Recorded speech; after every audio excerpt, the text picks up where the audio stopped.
কাঁঠালের এত সুন্দর কোপ্তা বানানোর জন্য আমি নিয়েছি একটা ক্যাপসিকাম, একটা আলু, একটা টমেটোকে সেদ্ধ করে নেব। তারপরে কাঁঠালে একটু লবণ, একটু হলুদ দিয়ে কাঁঠালটাকেও সেদ্ধ করে নেব।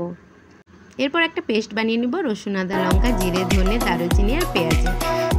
আপনারা আমার চ্যানেল নতুন এসে হলে প্লিজ সাবস্ক্রাইব করে দিয়ে একটা লাইক, একটা কমেন্ট করে দিও। আর টমেটো আর ক্যাপসিকামটাও পেস্ট করে নেব। এদিকে কাঁঠাল আর আলুটা হাত দিয়ে চটকে নেব। আর পেঁয়াজ কুচি, বেসন, লবণ, হলুদ, গরম মশলা আর পেঁয়াজের পেস্ট দিয়ে এটাকেও ভালো করে হাত দিয়ে চটকে মাখিয়ে নেব। মাখানো হয়ে গেলে কোপ্তার আকারে আমরা বলগুলো বানিয়ে নেব। হাতে লেগে আসলে হাতে একটু তেল নিয়ে নেব, তারপর বলগুলো বানিয়ে নেব। বলগুলো বানানো হয়ে গেলে তেল গরম করে বলগুলো একটা একটা করে দিয়ে দেব। তারপরে লো টু মিডিয়াম ফ্লেমে ভেজে নেব। খুব হাই ফ্লেমে ভাজবো না আর খুব কালো করব না, সুন্দর করে লালচে করে ভাজবো।